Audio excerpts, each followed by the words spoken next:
ಹೊನ್ನಾವರದ bus ನಿಲ್ದಾಣದಲ್ಲಿ ವಿವಿಧ ಸಂಘ ಸಂಸ್ಥೆಗಳ ಆಶ್ರಯದಲ್ಲಿ ಸೆಂಟ್ ಇಗ್ನೇಷಿಯಸ್ ಪ್ಯಾರಾಮೆಡಿಕಲ್ನ ರೆಡ್ ಕ್ಲಬ್ ವಿದ್ಯಾರ್ಥಿಗಳಿಂದ ಬೀದಿ ನಾಟಕದ ಮೂಲಕ ಎಚ್ಐವಿಯ ಕುರಿತು ಜಾಗೃತಿಯನ್ನ ಮೂಡಿಸಲಾಯಿತು.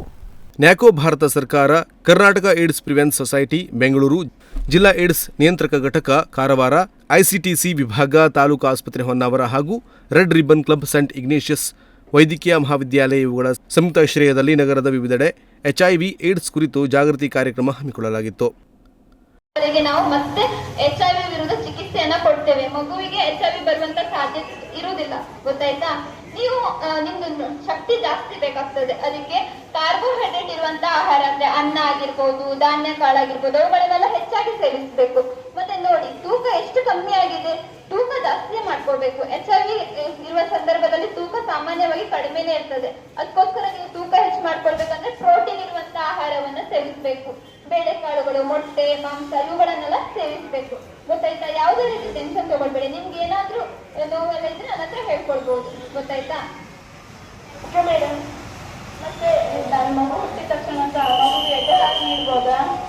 ಇಲ್ಲ, ನೀವು ಎಡೆ ಹಾಲನ್ನ ಮಗುವಿಗೆ ಕೊಡುವವರೆಗೆ ನಾವು ಮತ್ತೆ HIV ವಿರುದ್ಧ ಚಿಕಿತ್ಸೆಯನ್ನ ಕೊಡ್ತೇವೆ. ಮಗುವಿಗೆ HIV ಬರುವಂತ ಸಾಧ್ಯತೆ ಇರುವುದಿಲ್ಲ, ಗೊತ್ತಾಯ್ತಾ?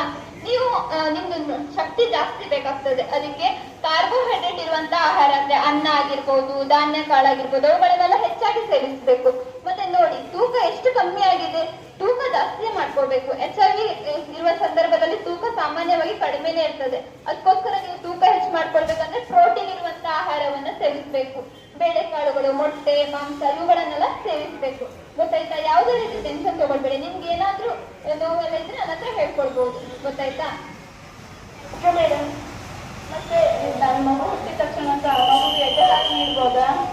ಇಲ್ಲ, ನೀವು ಎಡೆ ಹಾಲನ್ನ ಮಗುವಿಗೆ ಕೊಡು. ಇಂಟೆನ್ಸಿಫೈಡ್ ಕ್ಯಾಂಪೇನ್ ಅಂಗವಾಗಿ ಬಸ್ ನಿಲ್ದಾಣ, ಭಟ್ಕಳ ಸರ್ಕಲ್, ತೆಲಂಗ ಕಾಂಪ್ಲೆಕ್ಸ್ ಮತ್ತು ಸರ್ಕಾರಿ ಪದವಿ ಕಾಲೇಜು ಆವರಣದಲ್ಲಿ ಬೀದಿ ನಾಟಕ ನಡೆಸುವುದರ ಮೂಲಕ ಎಚ್ಐವಿ ಹರಡುವ ವಿಧಾನ, ಎಚ್ಐವಿ ತಡೆಗಟ್ಟುವ ವಿಧಾನ ಕುರಿತು ಜನಜಾಗೃತಿಯನ್ನ ಜನರಲ್ಲಿ ಮೂಡಿಸಲಾಯಿತು.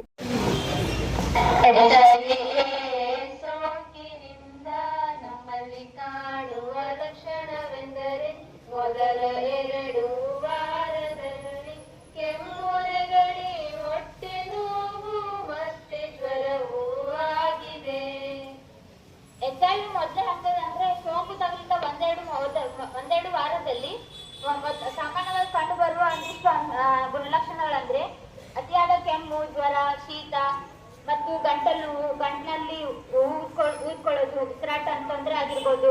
ಸೋಂಕು ತಗುಲ ನಂತರ ಇವೆಲ್ಲ ಗುಣಲಕ್ಷಣ ಕಾಣ್ಬೋದು. ಹಾಗೆ ಎರಡನೇ ಹಂತ ಅಂದ್ರೆ ಇದರಲ್ಲಿ ನಮ್ದು ರೋಗ ನಿರೋಧಕ ಶಕ್ತಿ ಕಡಿಮೆ ಆಗ್ತಾ ಬರ್ತದೆ. ಆದ್ರೆ ಇದರಲ್ಲಿ ಯಾವುದೇ ರೀತಿಯ ಗುಣಲಕ್ಷಣ ಕಂಡು ಬರುವುದಿಲ್ಲ. ಇದುವೇ ಮೊದಲ ಹಂತವು.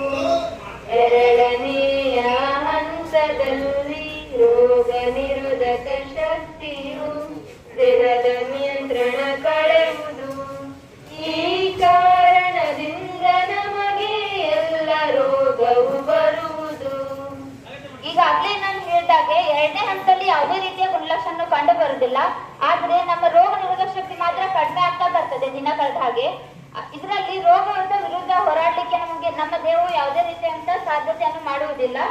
ಅದೇ ರೀತಿ ಮೂರನೇ ಹಂತ, ಇದು ಏಡ್ಸ್. ಹಂತಗಳಲ್ಲಿ ಕೊನೆಯ ಹಂತ, ಹಂತಗಳಲ್ಲಿ ಕೊನೆಯ ಹಂತ, ಅದುವೇ ಸಾಗಿದೆ, ಅದುವೇ ಸಾಗಿದೆ. ಮೂರನೇ ಹಂತ ಅಂದ್ರೆ ಏಡ್ಸ್. ಇದು ಏಡ್ಸ್ ನ ಕೊನೆಯ ಹಂತ, HIV ವೈರಸ್ ನ ಕೊನೆಯ ಹಂತವಾಗಿರ್ತದೆ. ಇದರಲ್ಲಿ ನಾವು ಮನುಷ್ಯ ಸಾಯುವಂತ ಅವಕಾಶಗಳು ತುಂಬಾನೇ ಇರ್ತದೆ. ಆದ್ರೆ ಇದರಲ್ಲಿ ಅತಿಯಾದ ಕೆಮ್ಮು, ನೆಗಡಿ, ಜ್ವರ ಈ ತರದ ಲಕ್ಷಣಗಳನ್ನ ತೀವ್ರವಾಗಿ ಕಾಣ್ಬೋದು. ಅದೇ ರೀತಿ ನಮ್ಮ ರೋಗ ನಿರೋಧಕ ಶಕ್ತಿ ಅಂತೂ ಇರುವುದೇ ಇಲ್ಲ. ಹೀಗಾಗಿ ನಮ್ಗೆ ರೋಗದ ರಕ್ತಕ್ಕೆ ಸಂಬಂಧಿಸಿದ ಹಲವಾರು ಸಂಕೇತಗಳನ್ನ ನಾವು ಕಾಣ್ಬೋದು. ಅದರಲ್ಲಿ ಮೊದಲನೇದಾಗಿ ಹೇಳ್ಬೇಕಂದ್ರೆ ನಾವು ಅರ್ಬುದ ರೋಗ, ಸಾರ್ಕೋಮಾ, ಲಿಂಕೋಮಾ ಈ ತರದ ಕಾಯಿಲೆ ನಾವು ಈ ವೇಳೆ ತಾಲೂಕು ಆಸ್ಪತ್ರೆ ಹೊನ್ನಾವರದ ಐಸಿಟಿಸಿ ವಿಭಾಗದ ಆಪ್ತ ಸಮಾಲೋಚಕರಾದ ವಿನಾಯಕ ಪಟಗಾರ್ ಮತ್ತು ಪ್ರಯೋಗಶಾಲಾ ತಂತ್ರಜ್ಞರಾದ ಉಮೇಶ್ ಕೆ, ಉಪಪ್ರಾಂಶುಪಾಲೆ ಸಿಸ್ಟರ್ ಸುಸಾನ್ ಹಾಗೂ ವಿದ್ಯಾರ್ಥಿಗಳು ಉಪಸ್ಥಿತರಿದ್ದರು. Nudisiri news desk Honnavar.